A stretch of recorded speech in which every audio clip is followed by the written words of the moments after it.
कुशेश्वर थान अगर राजद लड़ती तो चुनाव जीत सकती थी, कांग्रेस लड़ेगी तो नहीं जीत सकेंगे। नमस्कार, द इंडिया टॉप देख रहे हैं आप। बिहार में 2 सीटों पर उपचुनाव है और लड़ाई महागठबंधन के अंदर ही है। इस मुद्दे को लेकर हमारे साथ बातचीत करने के लिए कांग्रेस के विधायक दल के नेता अजीत शर्मा जी हैं।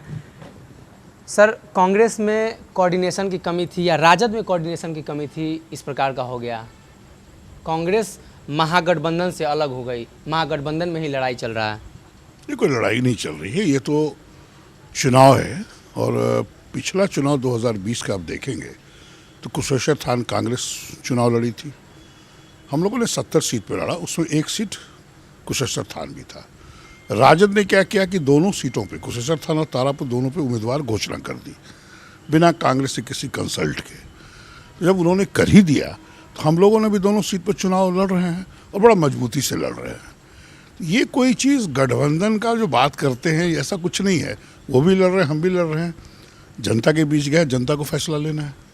लेकिन सर, चुनाव के पहले महागठबंधन बनाई गई थी कि बिहार का विपक्ष मजबूत होगा और कम्युनल जो पार्टियां हैं बिहार में, उसको आप लोग हराने के लिए एक साथ आए थे। लेकिन ऐसी क्या मजबूरी हो गई कि उपचुनाव में ये टूट गया, फिर आम चुनाव आएगा तो आप लोग साथ हो जाएंगे? तो इस तरीके से तो महागठबंधन का जो प्रारूप बना था वो तो बिखर गया ना। देखिए, ये तो सोचना है राजद को, चूँकि उन्होंने पहले उम्मीदवारों की घोषणा की। लेकिन हम लोग निश्चित तौर पर, भारतीय जनता पार्टी जो झूठ बोलने का काम 2014 से कर रही है, 2 करोड़ युवकों को रोज़गार देने की बात करते हैं, एक भी युवक को रोज़गार नहीं मिलता है। फिर 2020 में फिर मैनिफेस्टो में उन्होंने 19 लाख लोगों को नौकरी देने की बात की, युवकों को, वो भी नहीं किया। तो हम लोग जो गठबंधन किए थे भारतीय जनता पार्टी को हराने के लिए, तो ये तो हम लोग गठबंधन है ही। लेकिन अभी जो उपचुनाव हुआ, अब किस परिस्थिति में राजद ने दोनों सीट लिया, चूँकि कुशेश्वर थान तो कांग्रेस का परंपरागत सीट रहा है, पिछले चुनाव में हम लड़े हैं। जब उन्होंने दोनों सीट पर लड़ रहे हैं तो हम लोग भी लड़ रहे हैं। ये उपचुनाव है, इससे कोई सरकार बनने बिगड़ने की बात है नहीं। सब लोग अपना देख रहे हैं कि जनता क्या चाहती है। अगर जनता कांग्रेस के पक्ष में वोट करती है तो कांग्रेस अपने पैर पर खड़ी हो जाएगी, फिर गठबंधन की ज़रूरत ही नहीं पड़ेगी। वो यह समझिए लिस्टम टेस्ट है कि कौन पार्टी, जनता किसको चाहती है। लालू प्रसाद यादव राहुल गांधी से मुलाकात भी करते हैं और राजद के तमाम प्रवक्ता कहते हैं कि आलाकमान से बात हो गई है, लेकिन बात होने के बाद बिहार में स्थितियां क्यों नहीं सुधर पाई? नहीं, कोई बात नहीं हुई। आदरणीय राहुल गांधी जी और आदरणीय सोनिया गांधी जी से हम लोगों ने बात किया था। जो उम्मीदवार उन्होंने घोषणा की, उन्होंने कहा जब उन्होंने कर ही दिया है अपनी सीट पे तो आप लोग भी दोनों चुनाव लड़िए। कहीं ये बात जो कह रहे हैं बात हुई थी, ये तो बिल्कुल गलत है। तो राहुल गांधी जी और आदरणीय सोनिया गांधी से पूछिए बात हुई थी कि नहीं। मैं जहाँ तक जानता हूँ कोई बात नहीं हुई थी। आज भी आपकी अहम बैठक थी, क्या निकल कर सामने आया? क्या आप लोगों ने फैसला लिया उसमें? नहीं, आज बैठक ये थी कि हम लोग जो दोनों चुनाव लड़ रहे हैं उस पर रणनीति क्या होगा, कौन कौन विधायक कहाँ कहाँ जाएंगे, कुशेश्वर थान में कौन जाएंगे, कौन तारापुर जाएंगे, पूरे वर्कर्स जो है, वर्कर्स की बैठक हुई। वर्कर्स लोग में किसको किसको कहाँ जाना है, वो पूरी रणनीति तैयार करने के लिए आज बैठक था। आज कोई महागठबंधन और इसकी बैठक नहीं थी। यह तो हम लोग चूँकि दोनों सीट पर लड़ रहे हैं, और आपको बता दें सिर्फ चुनाव नहीं लड़ रहे हैं, दोनों सीट जीतने के लिए हम लोग पूरा प्रयास करेंगे और जनता के बीच कांग्रेस के विचारधारा को बताएंगे। कांग्रेस ने जो विकास किया भारतवर्ष आज़ाद होने से लेकर आज तक, उसको बताने का काम करेंगे और हम उम्मीद करते हैं कि कांग्रेस दोनों सीट जीतेगी। 2020 में आप लोग राजद के साथ थे और अचानक से 1 साल में इतना क्या बदल गया? क्या कन्हैया कुमार के आने के बाद आप लोगों में ज़्यादा आत्मविश्वास आ गया कि हम लोग भी बिहार में अकेले दम पर चुनाव लड़ सकते हैं? नहीं, देखिए, अभी उपचुनाव में ऐसा कहा ना, कुछ सरकार बनने और बिगड़ने की बात नहीं है। तो जनता चाहती थी कि कांग्रेस दोनों सीट पर लड़े।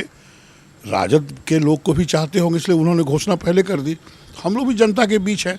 कन्हैया जी तो मान लीजिए सीपीआई छोड़ के कांग्रेस में कोई भी व्यक्ति आ सकता है, आप हो, हम, कोई भी हो, जो कांग्रेस के विचारधारा से संबंध रखता है, उनके विकास को देखेगा, विचारधारा पर चलेगा, वो निश्चित तौर पर कांग्रेस पार्टी में आएंगे। क्योंकि भारतवर्ष आज़ाद जब से हुआ तब से अगर कोई भारतवर्ष में देश में विकास किया है वो कांग्रेस पार्टी है। जाति धर्म से ऊपर उठ के देश को चलाने का काम किया है। और आपको बता दें, अभी तो बहुत कम लोग आए, अभी आप देखिएगा बहुत लोग आएंगे, उनका कांग्रेस स्वागत करेगी। बिहार में युवा नेता में तेजस्वी यादव हैं, चिराग पासवान हैं और अब कन्हैया कुमार की एंट्री हो गई है। अभी तक उनको बड़ा प्लेटफॉर्म नहीं मिला था, अब बड़ा प्लेटफॉर्म कांग्रेस जैसी पार्टी उनको दे रही है। तो क्या लगता है आपको, इन लोगों का ऑप्शन बनेंगे या बिहार के लिए एक अलग आयाम पेश करेंगे कन्हैया कुमार? इन लोगों को परेशानी नहीं होगी ना? अब देखिए वो तो उनके सोचने की बात है क्या होगी नहीं होगी, लेकिन यह नहीं है कि पहले से वो बहुत सारे युवा नेता हैं सभी पार्टियों में। यह कहना कि दो ही नेता, ठीक है विपक्ष के नेता हमारे आदरणीय तेजस्वी यादव जरूर थे, क्योंकि राजद सबसे बड़ी पार्टी विपक्ष में थी तो निश्चित तौर पर उन्हीं के लोग विपक्ष के नेता होंगे। और हम लोग तो मान लिए थे कि मुख्यमंत्री अगर सरकार बनती है तेजस्वी जी बनेंगे। ये उपचुनाव है, उपचुनाव में अकेले लड़के ये हम लोग देखना चाहते हैं कि जनता किसके साथ है, जो आगे की रणनीति तय करेगा। 70 सीटें आपको मिली थी और बिहार प्रदेश के जो प्रभारी हैं आपके, उन्होंने कहा कि 26 ऐसी सीटें हैं हमारी जिस पे हमारी पकड़ कमज़ोर थी और वही सीटें दे दिया गया। तो आपके साथ ये न्याय हुआ? देखिए निश्चित तौर पर जो पिछला सीट जो 70 सीट हम लोग लड़े, ये सही बात है कि 26 एग्जैक्ट तो हम नहीं बता पाएंगे, प्रभारी बोले हैं, लेकिन हम लोग भी 25 से 28 सीट के बीच में ऐसा सीट मानते हैं जहाँ की ना तो राजद मजबूत थी ना कांग्रेस मजबूत थी। निश्चित तौर पर वो सीट हम लोग को मिला और गठबंधन में सीट मिला तो हम लोग चुनाव लड़े। लेकिन ये स्ट्राइक रेट, और बहुत लोग बहुत सवाल करते हैं कि आप लोग 70 में से 19 जीते। भैया सीट जहाँ बीजेपी, आप पूरा इतिहास देखेंगे जहाँ से वो जीतती रही है वहाँ हम लोग लड़े, लेकिन फिर कोई हरज नहीं है। स्ट्राइक रेट तो पूरा भारतवर्ष जब से आज़ाद हुआ तब से देखिए ना, कांग्रेस का क्या स्ट्राइक रेट रहा है, कोई था क्या कोई पार्टी से लड़ने वाला? हम लोग स्वीप करते थे। राम मंदिर के नाम पे, राम के नाम पे निश्चित तौर पर भारतीय जनता पार्टी सत्ता में आई है। जनता अब सब समझ रही है कि युवकों को रोजगार का क्या हालत है। जो बड़े बड़े कॉरपोरेट्स, LIC, रेलवे, एयरपोर्ट्स, सब कॉरपोरेट के हाथों बेचा जा रहा है। अभी आप देखिए एयर इंडिया बिक गया, कुछ दिनों में आप देखेंगे ये जो IDBI बैंक है वो बिक जाएगा, कुछ दिनों में देखेंगे BPCL जो पेट्रोलियम कंपनी है वो बिक जाएगा। धीरे धीरे पता नहीं ये आदरणीय प्रधानमंत्री क्या सोच रहे हैं, जो युवकों को सरकारी नौकरी मिलना है आप उसी को फिर से प्राइवेट घरानों में बेच रहे हैं। तो जनता सब देख रही है, इसलिए ये दो चुनाव लिटमस टेस्ट है और देखिएगा कांग्रेस की तरफ, और दोनों सीट हम लोग जीतने का काम करेंगे। राजद ने कहीं आपके साथ गेम तो नहीं किया है वो 26 सीटें देकर और कांग्रेस का स्ट्राइक रेट गिराकर बिहार में, कि हम हावी रहे महागठबंधन में? नहीं, 26 सीट देखिए ऐसा था कि उस समय हम लोग को एक ही था कि भारतीय जनता पार्टी को सत्ता में आने से रोकना है, तो चाहे वो लड़ते या हम लड़ते। और दूसरी बात अभी देखते हैं कि लोग आप ही लोग के सोशल मीडिया में देखा है, कुशेश्वर थान अगर राजद लड़ती तो चुनाव जीत सकती थी, कांग्रेस लड़ेगी तो नहीं जीत सकेंगे। ये कैसा सवाल है? कांग्रेस लड़ेगी तो राजद के सभी लोग उनको मदद करेंगे, जहाँ राजद लड़ेगी वहाँ कांग्रेस के वर्कर मदद करेंगे। तो हम लड़ेंगे तो हम जीत सकते हैं, वो लड़ेगा तो नहीं जीत सकता। यह तो बिल्कुल दलील सही नहीं है।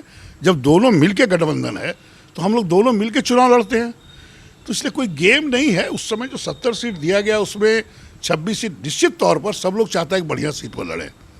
और हम लोग राजद से जब गठबंधन किए तो हम लोग को लगा चलो ठीक है, राजद तो साथ में है ही, अगर हम वहाँ कमज़ोर हैं भी उस सीटों पे चलो मदद होगा। लेकिन बहुत सारे सीटों में वोट ट्रांसफ़र नहीं हो पाया, इसलिए हम लोग का स्ट्राइक रेट इस बार कम रहा।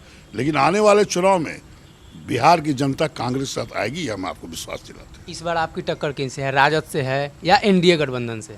देखिए हमको अभी तो चुनाव स्टार्ट हुआ है, लेकिन हमको नहीं लगता कि गठबंधन टकराव किसी से होगा। तीनों पार्टी अपने दमखम पे चुनाव लड़ेगी, जनता को निर्णय लेना है और जनता निर्णय लेगी।